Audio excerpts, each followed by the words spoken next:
கர்த்தருடைய நாமம் மகிமைப்படுவதாக. இந்த நாளிலே நம்முடைய பக்தி விருத்திக்கு ஏதுவாக ஒரு வேத பகுதியிலிருந்து நாம் சிந்திக்க இருக்கிறோம். அதற்கு முன்பதாக ஒரு கேள்வியோடு கூட நான் ஆரம்பிக்க விரும்புகிறேன். கிறிஸ்தவர்களை பொறுத்த வரைக்கும் ஏதாவது பிடித்த தலைப்பு, பிடிக்காத தலைப்புன்னு ஏதாவது இருக்கா? உங்களை பொறுத்த வரைக்கும் இருக்குதா இல்லையா? இல்லை. ஓகே. ஸோ இன்னைக்கு அநேக நேரங்களில் பலர் எப்படி சிந்திக்கிறாங்கன்னு சொன்னால், பைபிளிலிருந்து பேசக்கூடிய சில தலைப்புகளை எப்படி எடுத்துக்கிறாங்கன்னா, இது எதற்கு எங்களுக்கு அப்படின்னு எடுத்துப்பாங்க. சிலர் அதை விரும்பி ஏற்றுக்கொள்வது கிடையாது. சிலர் பிரித்து பார்ப்பாங்க, இது இப்போ அவசியமா அப்படிலாம் யோசிப்பாங்க. ஆனால் வேதாகமத்திலிருந்து பேசக்கூடிய ஒவ்வொரு வசனங்களுமே பிடித்து அல்லது பிடிக்காத அப்படிலாம் அந்த கேட்டகரியில் நாம் சிந்திக்கவே முடியாது. அது எல்லாம் நம்முடைய பக்தி விருத்திக்கு ஏதுவாகவே இருக்கிறது. ஆக இன்றைக்கு நாம் சிந்திக்க போகிற ஒரு விஷயமானது என்னென்னா, ரொம்ப முக்கியமான ஒரு சென்சிட்டிவான ஒரு விஷயம். ஸோ உங்களுடைய கவனங்களை 1 யோவான் 2ஆம் அதிகாரம் 15-16 வசனங்களுக்கு நேராக 17வது வசனம் வரைக்கும். 1 யோவான் 2ஆம் அதிகாரம் 15-17 வரை. உலகத்தில் உள்ளவைகளிலும் அன்பு கூறாதிருங்கள். ஒருவன் உலகத்தில் அன்பு கூர்ந்தால் அவனிடத்தில் பிதாவின் அன்பு இல்லை. ஏனெனில் மாம்சத்தின் நிச்சயம், கண்களின் நிச்சயம், ஜீவனத்தின் பெருமையும் ஆகிய உலகத்தில் உள்ளவைகள் எல்லாம் பிதாவினால் உண்டானவைகள் அல்ல, அவைகள் உலகத்தினால் உண்டானவைகள். உலகமும் அது நிச்சயம் ஒழிந்து போம்.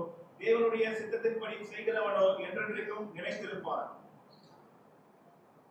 எந்த ஒரு விசுவாசியுமே திடீர்னு காலையில எழுந்த உடனேயே ஆண்டவரை வேண்டாம் என்று வெளிப்படையாக நிராகரிப்பது கிடையாது. உண்மையா இல்லையா? ஓவர் நைட்ல, அதாவது ஒரே நாளில் இங்க இருக்கிற யாருமே தேவன் எனக்கு வேண்டாம் அல்லது தேவனை பற்றிய காரியங்கள் எனக்கு பிடிக்கவில்லை என்று யாரும் சொல்ல முடியாது. ஆனா கொஞ்சம் கொஞ்சமா அவனுடைய வாழ்க்கையை நீங்க கவனித்து பார்த்தீங்கன்னு சொன்னா, சின்ன சின்ன முன்னுரிமைகள்ல அவன் கொடுக்கக்கூடிய காம்ப்ரமைசஸ், சில முன்னுரிகள், என்னென்ன ப்ரையாரிட்டிஸ் ஆண்டவருக்கு கொடுக்கணுமோ அதில் சின்ன சின்ன அட்ஜஸ்ட்மெண்ட் அவன் பண்ணிகிட்டே இருந்தான்னு சொன்னால், காலப்போக்கில் அது இடமா மாறும். தேவனை விட்டு தூரமாக இருக்கிற நிலைமைக்கு அவன் தள்ளப்படுவான். இன்னைக்கு அநேகருடைய வாழ்க்கையில் இதுதான் அலட்சியங்கள், கேர்லெஸ்ஸாக நாம் வாழக்கூடிய விஷயம். நீங்கள் காலையில் எழுந்த உடனே உங்களுக்கு முன்னாடி 2 விஷயம் இருக்குது. தேவனை துதிக்கணும், தேவனிடத்தில் ஜெபிக்கணும், வேதம் வாசிக்கணும். இல்லைன்னா என்ன செய்யலாம்? அப்படியே எழுந்து என்னுடைய அன்றாட வேலையவோ அல்லது கிச்சனுக்கோ என்ன செய்யலாம்? எழுந்து போகலாம். எழுந்த உடனேயே ஒரு முடிவுக்கு தான் நாம் என்ன செய்கிறோம்? தள்ளப்படுறோம். ஒரு ஞானமான முடிவு எடுக்கலைன்னு சொன்னால் நிச்சயமா நாம் ஏதோ ஒரு முடிவை எடுப்போம். அது நம்ம என்ன செய்யும்? ஒரு சரியான முடிவு நம்ம எடுக்க இந்த உலகம் வைக்காது. அப்ப தேவன் இங்க சில விஷயங்களை சொல்றாரு. ஏன் அல்லது எப்படி நீங்க வாழ்றீங்க அப்படிங்கிறது இங்க கேள்வியே கிடையாது. நாம எப்படி வாழ்ந்துட்டு இருக்கிறத பத்தி யோவான் நீங்க பேசவே இல்லை. ஆனா அவர் என்ன சுட்டி காண்பிக்க விரும்புறாருன்னா, ஏன் விசுவாசிகள் இப்படி வாழ்கிறார்கள் என்பதை அவர் சுட்டி காண்பிக்கிறார். நீங்க நல்லா கவனிச்சு பார்த்தீங்கன்னா, ஏன் இப்படி வாழ்றீங்கன்னு அவர் கேட்கவே இல்லை. ஏன்னா அவருக்கு நல்லா தெரியும், இந்த உலகத்துல வாழக்கூடிய ஒவ்வொரு விசுவாசிகளுக்கு என்ன உண்டு? போராட்டம் உண்டு. இந்த விசுவாசிகளிடத்துல அவர் நேரடியா பேசுகிறத நாம பார்க்க முடியும். யோவான் இங்க மழுப்பி அல்லது பாலிஷ் போட்டு அவர் எந்த ஒரு விஷயத்தையும் முன்வைக்கல. நேரடியா சொல்றாரு. என்ன சொல்றாரு? உலகத்தில் உள்ளவைகளில் அன்பு கூறாதிருங்கள். இதை விட நேரடியா யாருமே என்ன செய்ய முடியாது? சொல்ல முடியாது. அப்ப இதுல இருந்து ஒண்ணு நாம புரிந்து கொள்ள முடியும், யோவான் இங்க தெளிவாக நேரடியாகவே பேசுகிறார். எதையும் மறைத்து பேசல. அப்படின்னா இது உங்க வாழ்க்கையிலையும் நடக்கலாம், என்னுடைய வாழ்க்கையிலையும் நடக்கலாம், இங்க இருக்கிற எல்லாருடைய வாழ்க்கையில இது நடப்பதற்கு அதிக வாய்ப்புகள் இருக்கிறது. இது அவர் என்ன செய்யல? நிராகரிக்கவே இல்லை, விட்டு கொடுக்கவே இல்லை. இது எல்லாரும் வாழ்க்கையில நடக்கிற ஒரு விஷயம்தான். ஆனா அதை செய்யக்கூடாது அப்படிங்கிறத அவர் சொல்றார். இப்ப இதை சொல்லும் பொழுது ஏன் இப்படி நாம வாழ்றோம், எப்படி வாழ்றோங்கிறத பத்தி அவர் பேசல. ஏன்னா அவருக்கு தெரியும் எல்லாருமே இந்த உலகத்துல இருக்கனால இப்படி வாழ்ந்து போவதற்கு வாய்ப்பு ஜாஸ்தி. ஆனா ஏன் இப்படி நீங்க வாழ்றீங்க, அதைத்தான் இங்க அவர் என்ன செய்யறாரு? சுட்டி காண்பிக்க விரும்புகிறார். அப்போ இன்னைக்கு நாம சிந்திக்க போற ஒரு விஷயம் என்னன்னு சொன்னா, எல்லாருடைய இருதயத்திற்கும் நேரடியான ஒரு கேள்வியை யோவான் நமக்கு முன்வைக்கிறார். ஆவியானவரும் நமக்கு முன்னாடி பேச விரும்புறதும் இதுதான். இன்னைக்கு நாம சிந்திக்க போற விஷயம் என்னன்னு சொன்னா, உங்களுடைய இறுதி உரிமை அல்லது உங்களுடைய இருதயத்துல இருக்கக்கூடிய இறுதி இருப்பிடம் அல்லது கடைசியா உச்சக்கட்ட நிலைமையில முதல் நபராக அவர் தான் எல்லாவற்றையும் டிசைட் பண்றவரா இருக்கிறாரா, இல்ல உலகம் இருக்கிறதா? அதுதான் கேள்வி. ஆங்கிலத்துல சொன்னோம்னு சொன்னா decide your devotion, decide your devotion, father or world. இந்த ரெண்டே விஷயம் தான். உலகமா பிதாவா? உன்னுடைய இருதயத்துல அல்லது என்னுடைய இருதயத்துல உங்களுடைய இருதயத்துல யார் இறுதி இருப்பிடமாக இருக்கிறார்? அப்போ அதுல மாற்றம் வரும் பொழுது ஆட்டோமேட்டிக்கா என்ன செய்வோம்? இந்த மாதிரி நாம வாழ்வோம். அப்ப அவர் சொல்ல விரும்புற காரியம் என்னன்னா, ஏன் நான் இப்படி வாழ்றேன் அப்படிங்கிறத அவர் டச் பண்றார். இப்போ உதாரணத்திற்கு நீங்க தலைவலின்னு சொல்லிட்டு டாக்டர் கிட்ட போவீங்க. அது கண்டினியூஸா எனக்கு தலை வலிக்குதுன்னு சொல்றீங்க. அவர் ஒரு லிஸ்ட் ஃபர்ஸ்ட் எழுதி கொடுப்பார். ஸ்கேன் எடுங்கன்னுவாரு, இல்லை எக்ஸ்ரே எடுங்கன்றுவாரு, அப்புறம் வந்து பிளட் டெஸ்ட் எடுங்கன்றுவாரு. இப்படி பல விஷயங்களை எழுதி கொடுப்பாருன்னு வச்சுக்கோங்களேன். யோசித்து பாருங்க, அதுல ஒரு விஷயம்தான் நேரடியா அந்த தலைக்கு நேர எடுக்கிற மாதிரி ஏதாவது ஒன்று இருக்கும். ஆனா மற்ற பல விஷயங்கள், பிளட் டெஸ்ட் எதுக்கு எடுக்கணும்? ஆனா எல்லாமே கனெக்டட். அது எடுத்தா மட்டும்தான் நம்ம என்ன செய்ய முடியும்? என்ன ரூட் ப்ராப்ளம், அந்த வேர்ல என்ன பிரச்சனை இருக்குங்கிறத கண்டுபிடிக்க முடியும். அதே மாதிரி தான் இங்க ஒரு வேரை தான் அவர் சுட்டி காண்பிக்கிறார். என்ன வேர்? உங்க இருதயத்துல இறுதி உரிமை, இறுதி இருப்பிடம் யாருக்கு இருக்குதோ அதன் அடிப்படையில தான் உங்களுடைய திசையும் வாழ்வும் நோக்கமும் இருக்கும் என்பதை அவர் சொல்றார். அப்ப இன்னைக்கு நம்ம சிந்திக்க போறது என்னன்னா, உங்களுடைய அந்த பக்தியை அல்லது யாருக்கு இறுதி இருப்பிடம் என்பதை நீங்கள் தெரிந்து கொள்ள வேண்டும். ரெண்டே ரெண்டு ஆப்ஷன் தான் நமக்கு முன்னாடி இருக்கு. ஒன்று உலகம், மற்றொன்று பிதா. அப்போ இங்க இந்த முதல் பகுதியை மட்டும்தான் நாம சிந்திக்க போறோம். உலகத்திலும் உலகத்தில் உள்ளவைகளிலும் அன்பு கூறாதிருங்கள். இது ஒரு நேரடியான கட்டளை. விசுவாசிகளை பார்த்து அவர் சொல்ற, உலகத்திலும் உலகத்தில் உள்ளவைகளிலும் அன்பு கூறாதிருங்கள். இந்த கட்டளை அவர் சொல்றதுக்கு ரெண்டு காரணங்கள் இருக்கு. ஒன்று என்னன்னு சொன்னா, உங்க எல்லாருக்குமே தெரியும், இந்த நிருபத்தை எழுதும் பொழுது அநேக கள்ள போதகர்களுடைய ஆளுமையும் அங்கே சபையில நீங்க பாத்தீங்கன்னா நுழைந்து சபையை கெடுத்து போடக்கூடிய நிலைமையில சபை இருந்தது. அநேக கள்ள போதகர்கள் என்ன செய்தாங்கன்னு சொன்னா, சபையில நிறைய தவறான போதனைகளை திணித்தார்கள். அதன் விளைவா பல விஷயங்கள் சபைக்குள்ள என்ன செய்யுது? மாற்றங்கள் வர்றதை நாம பார்க்க முடியும். இப்போ யோவான் இதை எழுதும் போது சொல்றாரு, இப்ப அந்த கள்ள போதகர்கள் போயிட்டாங்க, ஆனா கள்ள போதகர்களால வந்த தாக்கம் இன்னும் என்ன செய்யல? சபையை விட்டு போகல. இதனால தான் நாம ரொம்ப ஜாக்கிரதையா இருக்கணும். இங்க நின்று பேசக்கூடியவங்க பேசக்கூடிய வார்த்தை ஒருவேளை தவறாக வந்துருச்சுன்னு வைங்களேன், முழு காங்கிரிகேஷனே அது பாதிக்கும். ஒரு தவறான போதனைன்னு வச்சுக்கோங்களேன், நம்ம சரியா ஒரு ஒரு பேட்டர்ன்ல நாம என்ன செஞ்சிருப்போம்? போதிச்சுட்டு இருப்போம்.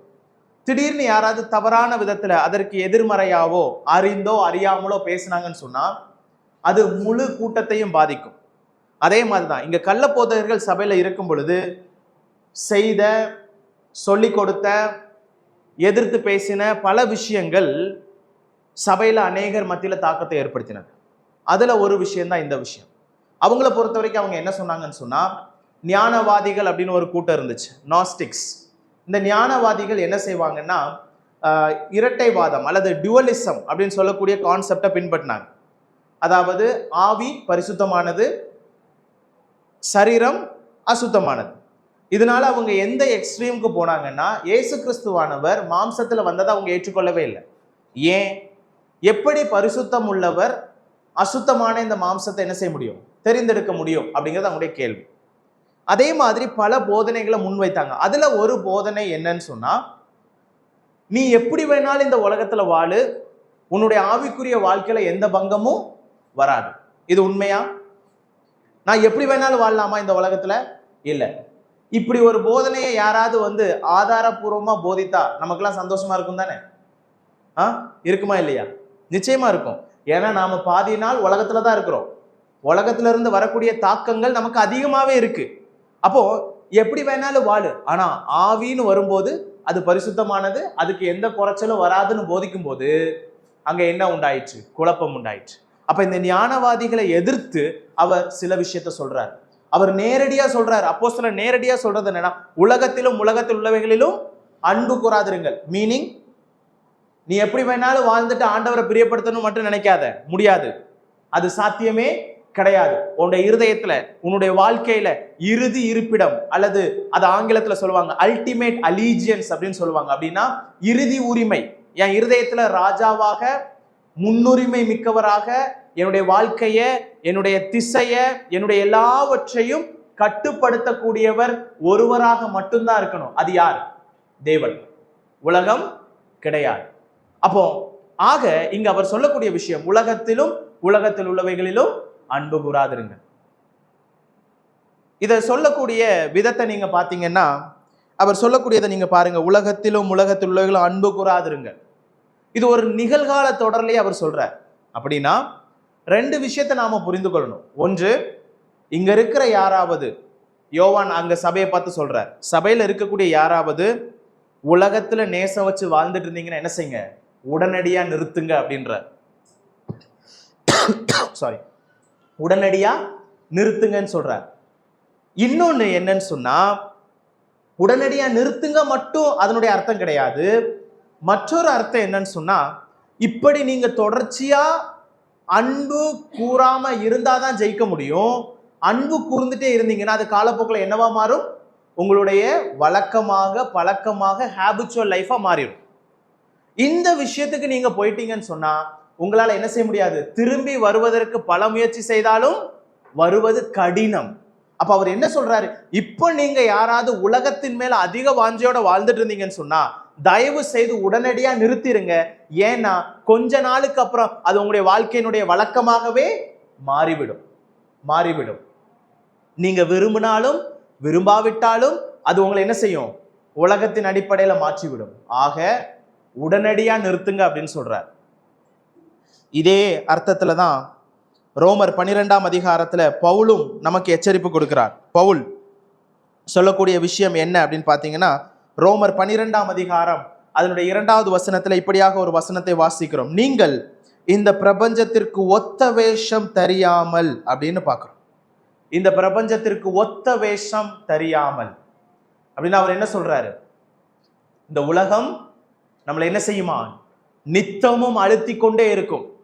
உலகத்தின் போக்குல வாழ்வதற்கு நம்மை நித்தமும் அழுத்தி கொண்டிருக்கும். ஆனால் விசுவாசிக்கு இங்க கொடுக்கப்படக்கூடிய கட்டளை என்னன்னு சொன்னா, நீங்கள் இந்த உலகத்திற்கு ஒத்த வேஷம் தெரியாமல். இதுவும் தொடர்ச்சியாக செய்ய வேண்டிய விஷயம். அப்ப இங்க யோவான் உலகத்திலும் உலகத்தில் உள்ளவைகளிலும் அன்பு கூறாதிருங்கள் என்று சொல்வதனுடைய அர்த்தம் என்னன்னு சொன்னா, விசுவாசிகளாகிய நானும் நீங்களும் 24 மணி நேரமும் உலகத்திற்கு நோ சொல்லுகிற ஒரு வாழ்க்கை நாம் வாழ வேண்டும். 24 மணி நேரம் என்ன செய்யணும், உலகத்திற்கு நோ சொல்லுகிற ஒரு வாழ்க்கை வாழணும். ஒரு விஷயத்தை ஞாபகம் வச்சுக்கோங்க, சாத்தான் இந்த உலகத்தை தன்னுடைய கையில் வைத்து கட்டுப்படுத்தி கொண்டு இருக்கிறான். சாத்தான் ஒரு முழு நேர ஊழியனை போல நம்மை சுற்றி சுற்றி வந்து கொண்டிருக்கிறான். ஒரு முழு நேர ஊழியனை போல நம்மை எப்படி விழுங்கலாம், எப்படி கவுக்கலாம் என்று சொல்லி என்ன செய்யறான், முழு பிரயாசத்தோடு ஈடுபட்டு கொண்டிருக்கிறான். ஆனால் விசுவாசிகளோ, ரொம்ப சோகமான ஒரு விஷயம் என்னன்னு சொன்னா, நாம ஞாயிறு கிறிஸ்தவர்களாகவும் ஒரு குறிப்பிட்ட டைம்ல மட்டும் நாம என்ன செய்யறோம்னு சொன்னா நோ சொல்றோம், மற்ற நேரத்தில் நாம என்ன செய்யறது இல்லை, நோ சொல்றது இல்லை. ஆக இங்க அவர் சொல்லி கொடுக்கக்கூடிய விஷயம் என்னன்னு சொன்னா, கண்டினியூஸா நமக்கு வரக்கூடிய சோதனைய அனுதினமும் நோ சொல்லணும். அதுல மிக குறிப்பான ஒன்று என்னன்னு சொன்னா உலகம், மாமிசம், பிசாசு, இப்பெல்லாம் நாம லிஸ்ட் பார்க்கிறோம். உலகம் ரொம்ப முக்கியமான ஒரு விஷயம். இந்த உலகம் நம்ம என்ன செய்யும், வஞ்சிக்கும். இந்த உலகத்தில் உள்ளவைகள் நம்மளை என்ன செய்யும், வஞ்சிக்கும். ஆக உலகத்திலும் உலகத்தில் உள்ளவைகளிலும் நாம் அன்பு கூறாமல் இருக்க வேண்டும் என்பது கட்டாயம். இன்னொரு விஷயத்தை நாங்க நோட் பண்ண விரும்புறேன். அங்க சொல்லப்பட்டிருக்கிற அன்பு கூறாதிருங்கள், அந்த வார்த்தையை நீங்க நல்லா படிச்சு பார்த்தீங்கன்னா, அது தேவன் நம்மை நேசித்ததற்கு பயன்படுத்தக்கூடிய அதே வார்த்தை தான் அங்கே பயன்படுத்தப்பட்டிருக்கிறது. இப்ப யோசிச்சு பாருங்க, தேவன் என்ன நேசித்ததும் இந்த உலகத்தை நான் நேசிக்கிறதும் ஒன்றாகுமா?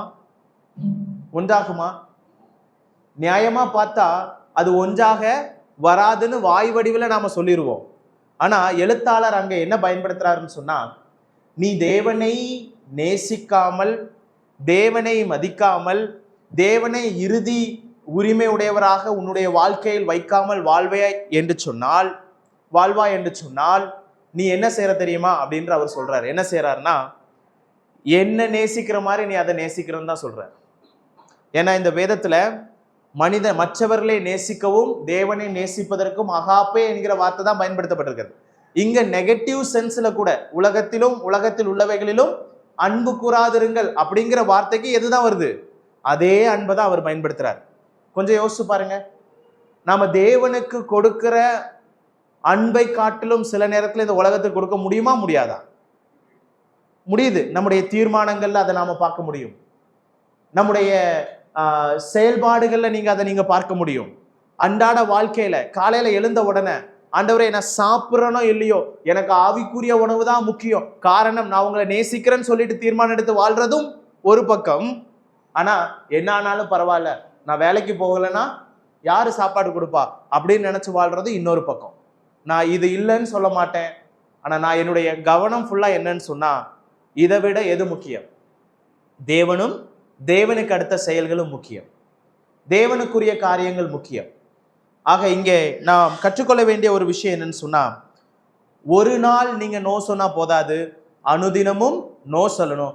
காரணம், இந்த உலகத்தை நான் என்ன செய்ய முடியும்? தேவனை போலவே நேசிக்க முடியும். ஆக அந்த அன்புல 3 விஷயத்தை நான் சுட்டி காண்பிக்க விரும்புறேன். இந்த 3 விஷயம், ஒன்று தேவனிடத்துல உங்களுக்கு இருக்கும், இல்லைன்னா உலகத்தினிடத்துல இருக்கும். இந்த 3 விஷயம், இந்த அன்புல 3 விஷயத்தை நீங்க நேரடியா பொருள் கொள்ள முடியும். இந்த அன்பு அகாப்பே அன்புன்னு சொல்றோம். இந்த அன்பு ரொம்ப ஆழமான ஒரு அன்புன்னு சொல்றோம். இந்த அன்புல 3 குணாதிசயங்களை நான் வெளியில எடுத்துட்டு வர விரும்புறேன். ஒன்று என்ன அப்படின்னு பாத்தீங்கன்னா, இந்த அன்புல அர்ப்பணிப்பு இருக்கிறத நீங்க பார்க்கலாம்.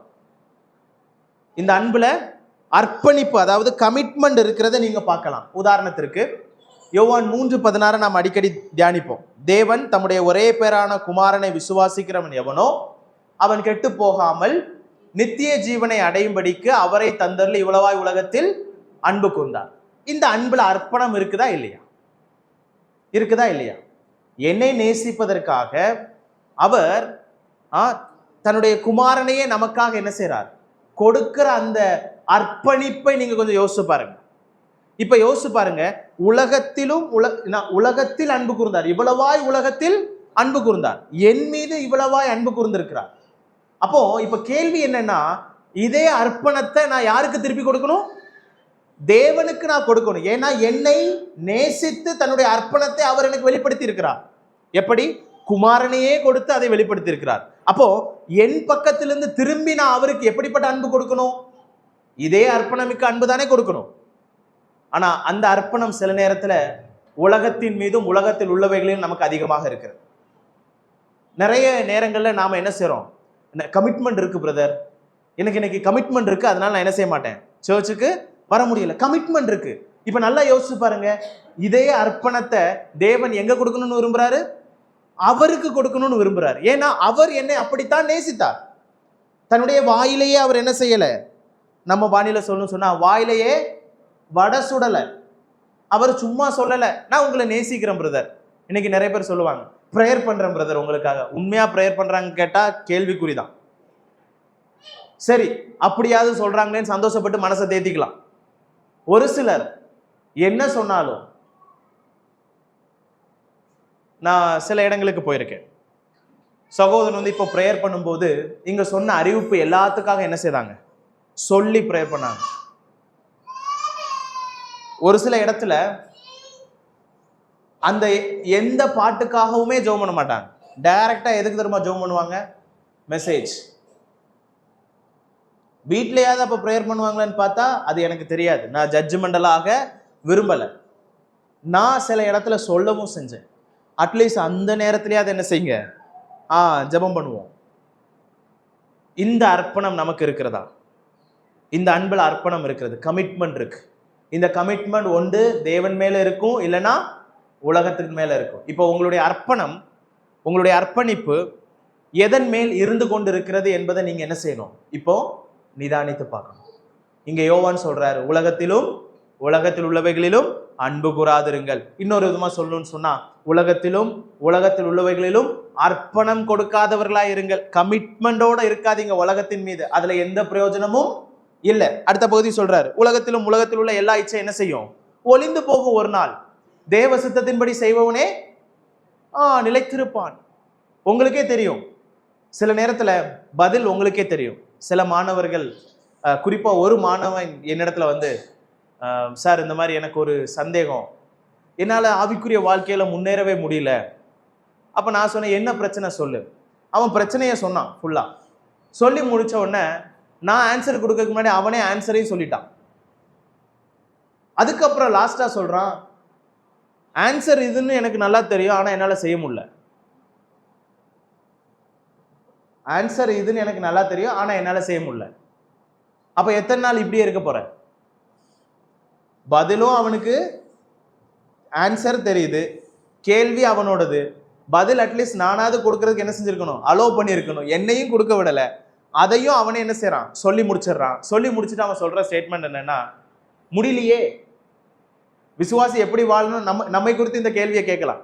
நான் எப்படி வாழணும்னு எனக்கு தெரியும், என்னென்ன செய்யணும்னு தெரியும், ஆனாலும் முடியலையே. ஏன் முடியல? காரணம் என்னன்னா, நம்முடைய அர்ப்பணம் சிதறி கிடக்கிறது.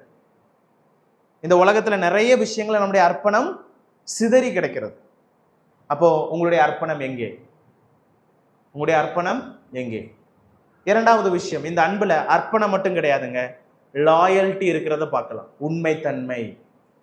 உண்மைத்தன்மை இங்கிலீஷ்ல ஃபேத்ஃபுல்னஸ்னு வரும், லாயல்ட்டின்னு வரும், உண்மைத்தன்மை. இந்த அன்புல உண்மைத்தன்மை இருக்கு. தேவன் உங்களை நேசித்ததுல உண்மைத்தன்மை இருக்குதா இல்லையா?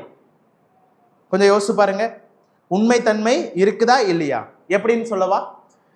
உபாகமம் 6:5 நாம வாசிக்கிறோம், நீ உன் தேவனாகிய கர்த்தரிடத்தில் உன் முழு இருதயத்தோடும் உன் முழு ஆத்துமாவோடும் உன் முழு பலத்தோடும் அன்பு கூறுவாயாக அப்படின்னு வாசிக்கிறோம். இந்த வசனத்துல இதை இப்படியும் நாம சொல்லலாம். எப்படி? உன் தேவனாகிய கர்த்தரிடத்தில் உன் இருதயத்தோடும் உன் ஆத்துமாவோடும் உன் பலத்தோடும் அன்பு கூறுவாயாக. இதுல ஏதாவது தப்பு இருக்கா இந்த வசனத்துல? இப்ப நான் வாசித்தனே, ஏதாவது தப்பு இருக்கா? ஆனா ஆவியானவர் அங்க தெளிவா எழுதி வைக்கிறத நீங்க பாருங்க. ஒரு வார்த்தையை 3 முறை திரும்பவும் வருது. என்ன வார்த்தை? முழு இருதயத்தோடும் முழு ஆத்துமாவோடும் முழு பலத்தோடும் அப்படின்னு சொல்றாரு. அப்போ இந்த வார்த்தையிலிருந்து தான் நான் என்ன சொல்ல விரும்புறேன்னா, உங்களுடைய அன்பு உண்மையா ஒருத்தங்களுக்கு கொடுத்தீங்கன்னு சொன்னா அது முழுமையா போய் சேரும். போகுமா இல்லையா? தேவன் என் மீது இப்படித்தான் அன்பு காட்டினார். ஒருவேளை யோசித்து பாருங்க, கொஞ்சம் பாதி அன்பை மட்டும் காமிச்சிட்டு, கொஞ்சம் ஸ்டார்டிங் மட்டும் ஒரு 50% ஃபர்ஸ்ட் உங்ககிட்ட காமிச்சிட்டு உங்ககிட்ட இப்படி சொல்றாருன்னு வச்சுக்கலாம். ஃபர்ஸ்ட் நீ இந்த 50க்கு ஒழுங்கா வாழ்ந்து காட்டு, மீதி 50 நீ வாழ்றதை வச்சு நான் திரும்ப கொடுக்குறேன் அப்படின்னு சொன்னா எப்படி இருக்கும்? நான் அவ்வப்போது இப்படி யோசிச்சு பார்ப்பேன். சிலுவையில தொங்கி கொண்டிருந்த கல்வன், அவன் எந்த சர்ச்சுக்கும் போனது கிடையாது. அவன் எப்படியெல்லாமோ வாழ்ந்த ஒரு மனுஷன். அவன் திருந்தி வாழ்வதற்கு ஒரு வாரம் கூட வாய்ப்பு இல்லை. இப்படிப்பட்ட ஒரு பாக்கியம் யாருக்கு கிடைக்கும்? கொஞ்சம் யோசிச்சு பாருங்க. பண்ணதெல்லாம் ஃப்ராடுத்தனம், கடைசி நிமிஷத்துல ரட்சிப்பு கிடைக்குது. அவன் திருந்தி வாழ்றதுக்கு அவனுக்கு என்ன இல்லை, வாய்ப்பு இல்லை. அவன் எப்படி போறான் பரலோகத்துக்கு? கர்த்தர்கிட்ட பழசெல்லாம் அழிக்கப்பட்டு ஒண்ணுமே இல்லாத ஃப்ரெஷ் பீஸா அவன் போறான். நமக்கு அப்படியா இருக்கும்? இந்த பூமியில நிறைய நாள் வாழ்ந்துட்டு இருக்கிறோம், ரட்சிக்கப்பட்டுட்டோம் உண்மைதான், ஆனா நிறைய வீழ்ச்சிகள் அப் அண்ட் டவுன் இருக்கு. அப்ப நான் யோசிச்சு பார்ப்பேன், ஒருவேளை ஆண்டவர் அவன்கிட்ட இன்று நீ என்னோடு பரதீசியில் இருப்பாய்ன்னு சொல்லும் போது அந்த ஸ்டேட்மெண்ட்டை ஒருவேளை இப்படி சொல்றாருன்னு வச்சுக்கோங்களேன், உனக்கு நான் ஒரு 6 மாசம் டைம் தரேன். கம்பெனில இருந்து ரிலீவ் ஆகுனா டைம் தராங்களா? சேர்ந்தா டைம் தராங்களா? எதன் அடிப்படையில? தம்பி இன்னும் பெர்மனன்ட் ஆகல. எப்போ ஆவ? 6 மாசத்துக்கு அப்புறம், 3 மாசத்துக்கு அப்புறம். அதே மாதிரி உங்ககிட்ட தேவன் சொல்றார், தம்பி என்ன செய், கொஞ்சம் வெயிட் பண்ணு, ரட்சிப்பை தரேன். எப்போ? 3 மாசம் ரட்சிப்புக்கு ஏற்ற மாதிரி ஒழுங்கா வாழ்ந்து காட்டு, அப்புறம் தரேன்னு சொன்னா எப்படி இருக்கும்? முடியுமா? முடியுமா? அதனாலதான் வேதம் சொல்லுது, ரட்சிப்பு இலவசம். அதை சொந்த முயற்சியினால நாம சம்பாதிக்க முடியாது. அது தேவனுடைய சுத்த கிருபை, அவருடைய ரத்தத்தினால நமக்கு கொடுக்கப்பட்டிருக்கிறது. என்னுடைய முயற்சினால் அது கிடையவே கிடையாது. ஆனா அவர் என் மீது காண்பித்த அன்பு முழுமையான அன்பு, லாயல்ட்டி. லாயல்ட்டி. இன்னைக்கு வாலிபர்களுடைய மத்தியிலையும் சரி, இன்னைக்கு நாம் இருக்கக்கூடிய இந்த உலகத்துல ரொம்ப தப்பா பயன்படுத்தக்கூடிய வார்த்தையில ஒன்று என்னது? லவ். உண்மையா இல்லையா? லவ். ஈஸியா சொல்லுவாங்க பிரேக்கப். இந்த வார்த்தையை அடிக்கடி கேட்போம் வாலிபர்களுடைய மத்தியில. எத்தனாவது பிரேக்கப்? இது 3வது பிரேக்கப். ரொம்ப கேஷுவலா 3வது பிரேக்கப். அப்போ எதுதான் உண்மை? கொஞ்சம் யோசிச்சு பாருங்க. உண்மை இல்லாத அன்பு அன்பே இல்லை. உண்மை இல்லாத அன்பு அன்பே இல்லை. அந்த அன்புல உண்மைத்தன்மை இல்லைன்னு சொன்னா இல்லவே இல்லை. நான் என் மனைவிக்கு முழு இருதயத்தை அவளுக்கு நான் கொடுக்கணும். வேதம் சொல்லுது. என்னுடைய முழு உரிமையும், என்னுடைய முழு அன்பும், என்னுடைய டைரக்ஷன், என்னுடைய லட்சியம் தேவனுக்கு அடுத்து என்னுடைய மனைவியை சார்ந்து இருக்க வேண்டும். அதுதான் தேவன் எதிர்பார்க்கக்கூடிய உண்மைத்தன்மை. ஆனா இன்னைக்கு இருக்கிற உலகத்துல ஸ்டெப்னி, ஸ்பேரு, டயரு, வண்டிக்கு வேணா ஸ்டெப்னி வச்சிருக்கலாம். ஆனா இப்ப எப்படி போயிட்டு இருக்குது உலகம்? அதாவது நான் உண்மையா சொல்றேன், சின்ன அந்த அன்புல சின்ன மாற்றம். நீங்க உடன்படிக்கை எடுத்திருப்பீங்க. அந்த உடன்படிக்கை, அந்த கவனன்ட்னு சொல்லக்கூடிய வார்த்தையில உண்மைத்தன்மை இருக்குது. அதனால தான் தேவன் இஸ்ரவேல் ஜனங்களை உண்மையாய் நேசித்தார் என்பதை நிரூபிப்பதற்கு ஓசியா புத்தகத்துல சொல்றாரு, நான் உண்மையுள்ள கணவன், ஆனால் இஸ்ரவேலர்களோ உண்மையற்றவர்கள் அப்படின்னு சொல்றாரு. அப்ப அவங்க உண்மையற்றவர்களா இருந்தும் அவர் உண்மையுள்ளவரா இருக்கிறார் என்று சொன்னால் அவருடைய அன்பு எப்படிப்பட்டது? உண்மையுள்ள அன்பு. நான் ஓசியா புத்தகத்தை போதிச்சுட்டு இருக்கேன் என்னுடைய காலேஜ்ல. அப்போ ஒரு இலிஸ்ட்ரேஷன் நான் கடந்து வந்தேன். உண்மையாய் நடந்த சம்பவம். ஒரு கணவன் மனைவி சில மனஸ்தாபத்தின் நிமித்தமாக பிரிந்து போறாங்க. மனைவி ஒருத்தங்க என்ன செய்யறாங்கன்னா, அவங்க ஒரு தவறான பழக்கத்துல ஈடுபட்டு மற்ற ஒரு நபரோடு கூட அவங்களுக்கு ஒரு பழக்கம் ஏற்பட்டதுனால கணவனை பிரிஞ்சிடுறாங்க. காலப்போக்கில் அவங்க அப்படியே தனியாவே வாழ்ந்துக்கிறாங்க. இறுதி நாட்கள்ல அவங்களுக்கு நிறைய பலவீனங்கள் வருது. கடைசி காலகட்டத்தில் இந்த கணவன், முதல் கணவனாக இருந்தவர், அந்த அம்மாவை தன்னுடைய வீட்டில் வச்சு மரிக்கும் வரைக்கும் அவர்களை பார்த்தார். இந்த நபரோடு கூட இருந்த எல்லாருமே என்ன சொன்னாங்கன்னா, உனக்கு அறிவு இல்லையா? சொல்லுவாங்களா இல்லையா? இந்த உலகம் அப்படித்தானே சொல்லும். உனக்கு அறிவு இல்லையா? போய் இந்த அம்மாவுக்கு நீ இவ்வளவு செய்யணுமா அப்படின்னு சொல்லும்போது அவர் சொன்னாரு, வாய மூடு அப்படின்னாராம். வாய மூடு. ஏன்? என்ன தெரியுமா சொன்னாரு? 1000 தான் இருந்தாலும் அவ என் மனைவி அப்படின்னு சொன்னான். அவங்க எப்படியோ இருந்துட்டு போட்டுங்க. அன்புனா எப்படின்னு சொன்னா 2 சைடும் இருக்கணும். அவங்க உங்க மேல அன்பு காட்டாவிட்டாலும் லாயல்டி, உண்மைத்தன்மை, ஃபேத்ஃபுல்னஸ், உடன்படிக்கை. அதனால தான் ஆங்கிலத்தில் பெட்ரோத்தல் அப்படின்னு சொல்றோம். இன்னைக்கு அந்த பெட்ரோத்தல், ட்ரோத் அப்படிங்கிற வேர்டு வந்து இந்த உடன்படிக்கை குறிக்கக்கூடியது. இன்னைக்கு இந்த பெட்ரோத்தல் வந்து பெரிய வார்த்தையா நம்ம யூஸ் பண்றது இல்லை. என்கேஜ்மெண்ட் நம்ம மாறிட்டோம். இந்த வேர்ட் ட்ரோத் அப்படிங்கிறது எதை குறிக்குதுன்னா லாயல்ட்டியை குறிக்குது, உண்மைத்தன்மையை குறிக்குது. அதனால தான் 2 பேர் உடன்படிக்கை எடுக்கும் பொழுது அந்த உடன்படிக்கை உடைந்து விடாத படிக்கு நாம ஜாக்கிரதையா இருக்கணும்னு சொல்றது. அப்ப யோசிச்சுக்கோங்க, தேவன் உங்கள் மீதும் என் மீதும் காண்பித்த அன்புல என்ன இருக்கு? லாயல்ட்டி இருக்கு. இப்ப கேள்வி என்னன்னா, தேவனுக்கு லாயலா நாம இருக்கிறோமா? உலகத்திற்கு நாம லாயலா இருக்கிறோம்? யோசிக்கிறீங்களா என்னோடு கூட? இது யாரையும் அஃபண்ட் பண்றதுக்கு இல்லை, புரியுதுங்களா? யாரையும் இது அஃபண்ட் பண்றதுக்கு இல்லை. அஃபண்ட் பண்றது ஆவியானுடைய வேலையும் கூட. அவர் அஃபண்ட் பண்றாருன்னு சொன்னா சரி செய்து நாம என்ன செய்யணும்? நல்வழிப்பட வேண்டியது நம்முடைய கடமை, கட்டாயம். யோசிங்க, உங்களுடைய இறுதி உரிமை யாருக்கு இருக்கிறது? 3வது விஷயம் இந்த அன்புல நாம பார்க்க வேண்டிய விஷயம் என்னன்னு சொன்னா, இந்த அன்புல என்ன இருக்குன்னு சொன்னா டைரக்ஷன் ஆஃப் வில் இருக்கும். டைரக்ஷன் ஆஃப் வில்லுன்னு சொன்னா அன்பு நம்மளை என்ன செய்யுன்னு சொன்னா நெருக்கி ஏவி அந்த அன்பின் நிமித்தமா ஒரு வழியில பிரயாணம் பண்றதுக்கு நம்மளை உந்துதல் செய்யும். Direction of will. இப்படி சொல்றேனே, நான் ஏன் என் மனைவியை பாதுகாக்கணும்? நான் ஏன் என்னுடைய மனைவியை பாதுகாக்கணும்? நான் சொல்லலாமே, வாடகை நான் கட்ட மாட்டேன், நான் பாதி கட்டுவேன், நீயும் பாதி கட்டணும்னு சொல்லாமா இல்லையா? சாப்பாடுக்கு நான் பாதி செலவு பண்றேன், நீயும் பாதி செலவு பண்ணணும்னு சொல்லாமா இல்லையா?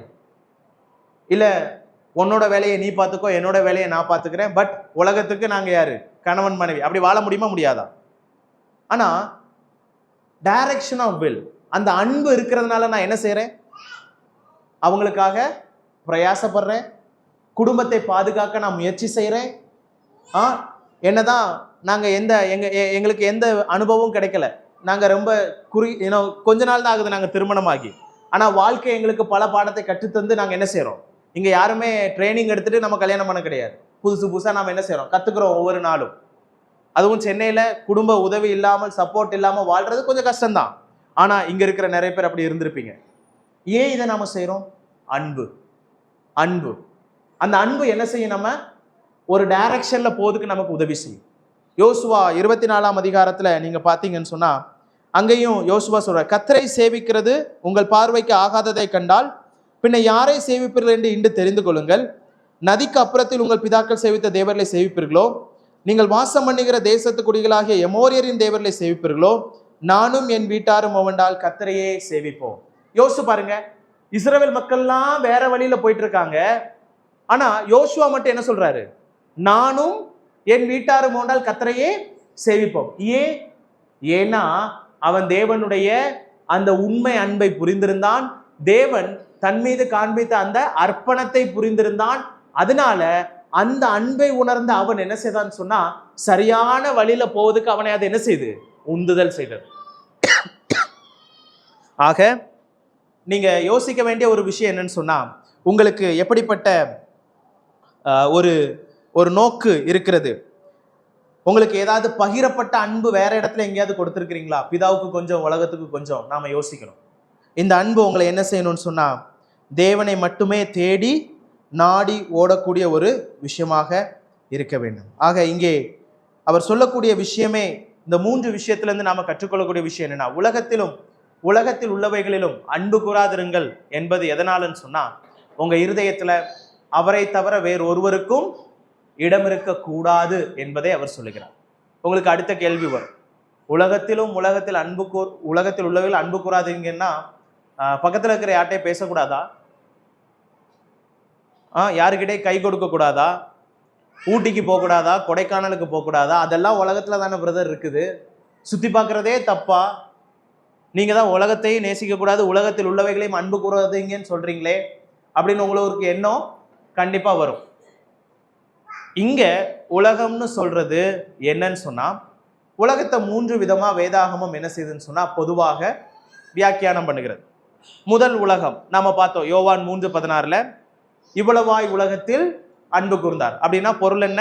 மனிதர்களை அது குறிக்குது, உலகத்தில் இருக்கக்கூடிய மனிதர்களை குறிக்கிறது. இன்னொரு அர்த்தம், உலகம் என்று சொன்னால் நாம காணக்கூடிய இந்த யூனிவர்ஸ், இந்த உலகம், நம்ம பார்க்கிற இந்த படைப்பு, இந்த அழகான ஒரு படைப்பு எல்லாவற்றையும் குறிக்கக்கூடியதும் என்னதுதான்? உலகம். 3வது ஒரு உலகத்தையும் நாம பார்க்கலாம், அதுதான் இங்க சொல்லியிருக்கு. 3வது அர்த்தம் என்ன? அப்போ உலகத்தில் உள்ளவைகளும் அன்பு கூறாதிருங்கன்னு சொல்றதனுடைய அர்த்தம் என்ன அப்படிங்கிறத நாம கண்டிப்பா புரிந்து கொள்ள வேண்டும்.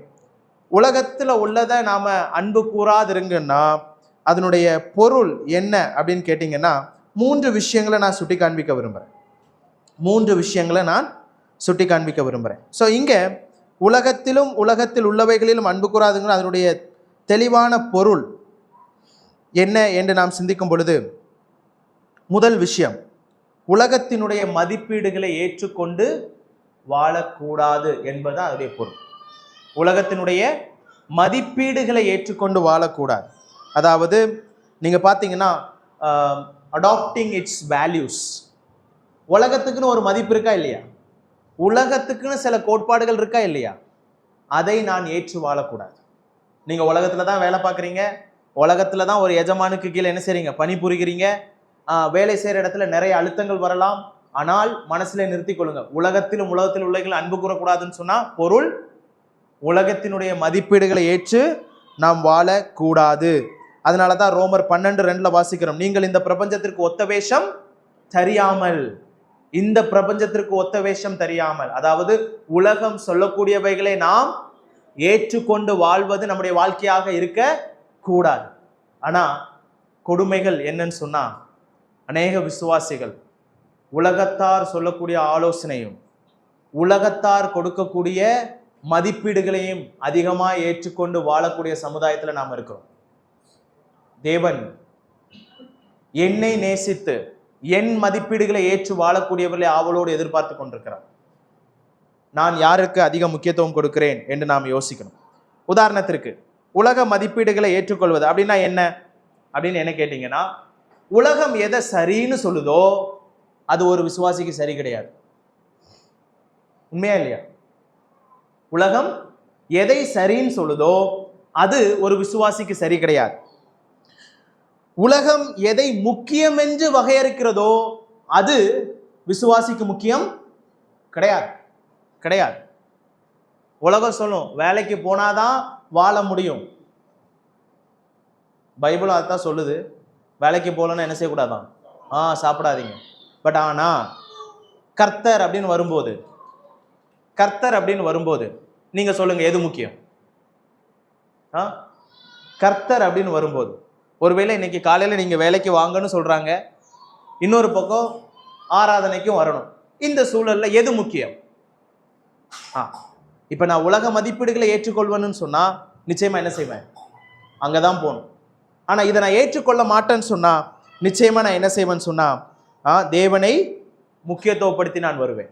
அப்போ இன்னொரு விதமா சொல்லலாம், உலகம் எதை வெற்றின்னு வகையா இருக்குதோ அது வெற்றி கிடையாது. உலகத்தின் பார்வையில் எதுங்க வெற்றி? ஒரு கார் இருந்தா வெற்றி, வீடு இருந்தா வெற்றி. அதான் நான் முன்னாடி இங்க நான் எடுத்திருக்கேனான்னு தெரியல. வீடை யாரு வேணாலும் கட்டலாம், ஆனா குடும்பத்தை நாம் உருவாக்க வேண்டும். வீட்டை கட்டலாம், குடும்பத்தை நான் உருவாக்கணும். வீடு இல்லாத அநேகருக்கு நல்ல குடும்பம் இருக்கிறது, வீடு இருக்கிற அநேகருக்கு குடும்பம் நல்லாவே இல்லை. இதுதான் உண்மை. அதுக்காக வீடே கட்டக்கூடாதுன்னு சொல்லல. வீடு கட்டுறது எவ்வளவு கஷ்டம்னு எனக்கும் தெரியும், உங்களுக்கும் தெரியும். ஒரு இடம் வாங்குறதே சென்னையில ரொம்ப கஷ்டம். அதையும் வாங்கி ஒரு வீடு கட்டுறது அதை விட கஷ்டம். அதுக்கு நம்ம ஆயுசு ஃபுல்லா வேலை செய்யணும். இதுதான் இருக்கிற உலக கண்டிஷன். ஆனா கர்த்தர் அதை கொடுக்கிறாரோ இல்லையோ, என்னால நல்ல குடும்பத்தை கட்டி உருவாக்கி வாழ முடியுமா? முடியாதா? முடியும். உலகம் எதை வெற்றின்னு சொல்லுதோ அது நமக்கு வெற்றி கிடையாது. அப்ப நான் என்ன செய்யணும்? தேவ சித்தத்தை ஏற்று வாழணும். அதை தான் வசனம் சொல்லுது. கர்த்தருடைய சித்தத்தின்படி செய்கிறவனே என்ன செய்வான்? நிலைத்திருப்பான். அப்போ உலகம் சொல்லக்கூடிய வெற்றி கிடையாது, வேதம் சொல்லக்கூடிய வெற்றி. உலகம் சொல்லக்கூடியது கிடையாது. உதாரணத்திற்கு தானியேல் என்ன செய்யறாருன்னா, ராஜாவின் போஜனத்தினால தன்னை தீட்டுப்படுத்த கூடாதுன்னு முடிவு பண்றார். யோசிச்சு பாருங்க, ஒரு 10 வாலிபரை நம்ம சர்ச்சில் இருந்து செலக்ட் பண்ணி விடுறோம். யார் அந்த ஃபுட்டு வேண்டான்னு சொல்லுவாங்க? ராஜாவின் போஜனம், த சாய்ஸஸ்ட் ஃபுட்னு வேதம் சொல்லுது. இந்த மாதிரி ராஜா கூட உட்கார்ந்து சாப்பிட்ற பாக்கியம்லாம் எல்லாருக்கும் கிடைக்காது. இப்போ ஒயிட் ஹவுஸ்ல உங்களை கூப்பிட்டு சாப்பாடு கொடுக்குறாங்கன்னு வைங்களேன், இந்த மாதிரி பாக்கியம் உங்களுக்கு கிடைக்குமா? அந்த மாதிரி சாப்பாடை நம்ம வாழ்க்கையில சாப்பிட்டுருக்க தான் செஞ்சிருப்போமா? அப்படி ஒரு வாய்ப்பு கிடைக்குதுன்னா 10 பேரை நம்ம அனுப்பி விடுறோன்னு வைங்களேன், சபையில 8 பேர் இப்படி பேசிப்பாங்க. கிடைச்ச வாய்ப்பு என்ன செஞ்சிடக்கூடாது? தவற விட்டுறக்கூடாது, ஜாக்கிரதை. ஆனா தானியேல் அவனுடைய நண்பர்கள் 4 பேரும் என்ன முடிவெடுத்தாங்க தெரியுமா? இது எனக்கு தேவையில்லை. தானியேல் மட்டும் இல்லை, கூட இருந்த மற்ற நண்பர்களும் எடுத்தாங்க. ஏன்னா அவங்க எப்படி வாழ்ந்தாங்கன்னு சொன்னா, உலக மதிப்பீடுகளை வச்சு நான் என்ன செய்ய மாட்டேன்? வாழ மாட்டேன். உலகத்தை பொறுத்த வரைக்கும் நல்ல கறி சாப்பாடு சாப்பிட்டாதான் உடம்பு வைக்கும். அங்க 10 நாள் மரக்கறி சாப்பிட்டாங்க, எல்லாத்த விட நல்லா இருந்தாங்க. புரியுதா உங்களுக்கு? சக்சஸ் உலகம் கொடுக்கிறதற்கும் சக்சஸ் உலகத்தால வகையறுக்கப்படுறதற்கும் வேதம் வகையறுப்பதற்கும் ரொம்ப வித்தியாசம் இருக்கு. ஆகவே உலகத்தை நேசிக்காதீங்கன்னா பொருள், உலகம் கொடுக்கும் மதிப்பீடுகளை ஏற்று வாழாதீங்க, அது மட்டும் கிடையாது. 2வது பொருள் என்னன்னு சொன்னா, உலகம் வாக்குறுதி தருவதை ஆசைப்படாதீர்கள். உலகம் வாக்குறுதி தருவதை ஆசைப்படாதீர்கள். Desiring the promises of the world. உலகம் வாக்குறுதி கொடுப்பதை நாம் என்ன செய்யக்கூடாது? ஆசைப்படக்கூடாது. உலகம் நிறைய வாக்குறுதி கொடுக்கும். சொல்லவா வேணும்? எத்தனை ஆப்பர்ச்சுனிட்டி உங்களுக்கு வந்திருக்கும், எத்தனை வாய்ப்புகள் உங்களுக்கு வந்திருக்கும். சில நேரத்தில் நீங்க ஒரு தவறு செஞ்சு ஒரு வேலை செய்யறதுனால மேபி 2 லட்சம் ரூபா உங்களுக்கு சம்பளமா இருக்கலாம். உலகம் வாக்கு கொடுத்துருக்கலாம். செஞ்சிருந்தா நீங்க எங்கேயோ போயிருக்கலாம் இந்நேரத்துக்கு. அதை செய்யாம இருந்ததுனால மேபி இப்ப நீங்க மற்றவங்க பார்வையில அற்பமா இருக்கலாம், ஆனா தேவனுடைய பார்வையில விலையேற பெற்றவர்களா இருக்கிறீர்கள். யோசிக்கலாம். அப்போ இங்க சொல்லப்படக்கூடிய விஷயம் என்ன? உலகம் வாக்குறுதி தருவரை ஆசைப்படக்கூடாது. ஏன்னா வேதம் சொல்லுது, ஏனெனில் மாம்சத்தின் இச்சையும் கண்களின் நிச்சயம் ஜீவனத்தின் பெருமையும் ஆகிய உலகத்தில் உள்ளவைகள் எல்லாம் பிதாவினால் உண்டானவைகள் அல்ல, அவை உலகத்தினால் உண்டானவைகள். ஆகவே தான் அவர் சொல்றாரு, உலகத்தின் வாக்குறுதிகளை நீங்க என்ன செய்யாதீங்க, ஏற்றுக்கொண்டு வாழாதீங்க. உலகம் தரும் வாக்குறுதிகள்லாம் என்னங்க? அது இன்பத்தை தரலாம், வசதியை தரலாம், சொத்தை தரலாம், பெருமையை தரலாம். அது மட்டும் இல்லாம நீங்க பாத்தீங்கன்னா நல்ல நிலைமையை தரலாம். இவை எல்லாமே உலகம் கொடுக்கக்கூடிய வாக்குறுதிகள். ஆண்டவரா கூட்டிட்டு போனா தாராளமா போங்க, ஆண்டவரா உங்களை நடத்திட்டு போனா தாராளமா நீங்க போங்க. கர்த்தர் உங்களை அங்கே வைத்து என்ன செய்வார்? தன்னுடைய திட்டத்தை நிறைவேற்றுவார். ஆனா சுய விருப்பமாய் நீங்க அந்த இடத்துக்கு போகணும்னு ஆசைப்பட்டீங்கன்னு சொன்னா உலகத்தினுடைய வாக்குறுதிகளுக்கு பின்னாடி போறதுனால அது நிலைக்காது. மூணாவது ஒரு விஷயம் நான் சொல்லி முடிச்சேன். மூணாவது விஷயம், உலகத்தின் முன்னுரிமைகளை அடிப்படையாக வைத்து வாழ்வது. உலகத்தின் முன்னுரிமைகளை அடிப்படையாக வைத்து வாழ்வது. மத்தேயு 6:19 நீங்க படிச்சு பார்த்தீங்கன்னா, பூமியில் உங்கள் பொக்கிஷங்களை சேர்க்காதிருங்கள், உங்கள் பொக்கிஷம் எங்கே இருக்கிறதோ அங்கே உங்கள் இருதயமும் இருக்கும். இப்ப புரிஞ்சிருக்கு, இதுதான் மெசேஜினுடைய கன்க்ளூஷனே. எங்கே உங்கள் பொக்கிஷம் இருக்குதோ அங்கே உங்கள் இருதயம் இருக்கும். யோசிச்சு பாருங்க. அப்ப இங்க உலகத்தின் முன்னுரிமைகளை நாம அடிப்படையாக வைத்து என்ன செய்யக்கூடாது? வாழக்கூடாது. பணம், வசதி, அது மட்டும் இல்லாமல் பாதுகாப்பு. இன்னைக்கு பெரிய பெரிய செல்வந்தர்கள் தங்களை பாதுகாப்பதற்கு எல்லாமே என்ன செய்றாங்க? வச்சிருக்கிறாங்க. ஆனா ஒரு ஹார்ட் அட்டாக் வந்தா முடிஞ்சு போச்சு. கொரோனா வந்துச்சு, காசு நிறைய இருக்கு, சாப்பிட முடிஞ்சுதா? இல்லை. அப்போ உலகம் முன்னுரிமை கொடுக்கறது நம்ம கொடுக்கூடாது. கர்த்தரை சார்ந்து இருந்தோம்னு சொன்னா கர்த்தர் பார்த்துக் கொள்வார். அதான் உண்மை. ஆக உலகத்திலும் உலகத்தில் உள்ளவைகளிலும் அன்பு கூறாதிருங்கள். ஆக என்னுடைய கடைசி முடிவுரை என்னன்னு சொன்னா, உலகமே வாழ்க்கையினுடைய அளவுகோலாக மாற்றிவிடாதபடிக்கு ஜாக்கிரதையா இருங்க. உலகமே உங்களுடைய வாழ்க்கையினுடைய ரெஃபரன்ஸ் பாயிண்ட், உலகமே உங்களுடைய வாழ்க்கையினுடைய ஒரு நோக்கமாக அல்லது ஒரு அளவுகோலாக மாற்ற வேண்டாம். ஆனா நமக்கு எது இருக்கணும் அப்படின்னு சொன்னா, தேவனே நமக்கு அளவுகோலாக இருக்கணும். தேவன் விரும்புகிறதை நான் செய்ய வேண்டும். ஆக வேதாகமத்தில் இருதயம் ரொம்ப முக்கியம். இந்த இருதயத்திலிருந்து தான் என்ன செய்யுது? ஜீவ ஊற்று புறப்படும். அதே இருதயத்திலிருந்து என்ன வேணாலும் வரலாம். இந்த இருதயத்தை தேவனுக்கு சரியாய் ஒப்பு கொடுக்கும் பொழுது, உலகத்திற்கு கொஞ்சம் தேவனுக்கு கொஞ்சம் இந்த இருதயத்துல நாம கொடுக்க கூடாது. தேவனுக்கு மட்டுமே இறுதி உரிமையை நாம் கொடுக்கும் பொழுது தேவன் என்னுடைய திசையை, என்னுடைய லட்சியத்தை, என்னுடைய நோக்கத்தை சரியாக நடத்தி செல்வார். ஆக இதுல இருந்து நாம் கற்றுக்கொள்ளக்கூடிய ஒரு விஷயம் என்னன்னு சொன்னா, நாம நம்முடைய இருதயம் முதல்ல மாற்றப்படும். இருதயம் முதல்ல மாற்றப்படும். நான் முன்னாடியே சொன்னேன், சூஸ் யுவர் டிவோஷன். உங்களுடைய பக்தியை நீங்க தான் என்ன செய்யணும்? தெரிந்து கொள்ளணும். எது உலகமா தேவனா? அப்போ இருதயத்திலிருந்து தான் எல்லாமே ஸ்டார்ட் ஆகுது. அப்ப இருதயத்துல சரியான இடத்தை தேவனுக்கு கொடுத்தீங்கன்னு சொன்னா எல்லாமே அதனது இடத்துல சரியாக இருக்கும். தேவன் தாமே இந்த உலகத்தின் மதிப்பீடுகளை, உலகம் கொடுக்கும் முன்னுரிமைகளை, உலகம் வெற்றி என்று வகையறுக்கக்கூடிய வாக்குத்தத்தங்களை நாம் ஏற்று வாழாதபடிக்கு தேவனையே நம்முடைய இறுதி தீர்மானமாக, இலக்காக, இறுதி நபராக நம்முடைய வாழ்க்கையில வச்சு, உலகம் சொல்றதன் அடிப்படையில் வாழ்க்கையை இயக்காமல், தேவன் எதை செய்ய என்னுடைய வாழ்க்கைக்கு சித்தம் வைத்திருக்கிறாரோ அதை உணர்ந்து வாழ்வதே உலகத்தில் அன்பு கூறாமல் வாழ்வதனுடைய அடையாளம். ஆக யோவான் நம்மிடத்துல எச்சரிக்கக்கூடிய விஷயம் என்னன்னு சொன்னா, 24 மணி நேரமும் உலகம் என்னையும் உங்களையும் சோதிக்கும். ஆகவே நாமும் 24 மணி நேரம் என்ன செய்யணும்னு சொன்னா, உலகத்திலும் உலகத்தில் உள்ளவைகளிலும் அன்பு கூறாமல் வாழ முயற்சி செய்யலாம். தேவன் தாமே நமக்கு அனுக்கிரகம் பாராட்டுவார். ஜெபிக்கலாம். எங்களை அதிகமாய் நேசிக்கிற அன்பின் பரலோக பிதாவே, உம்மை நாங்கள் வணங்குகிறோம், வாழ்த்துகிறோம், போற்றுகிறோம், புகழ்கிறோம். கர்த்தாவே, இந்த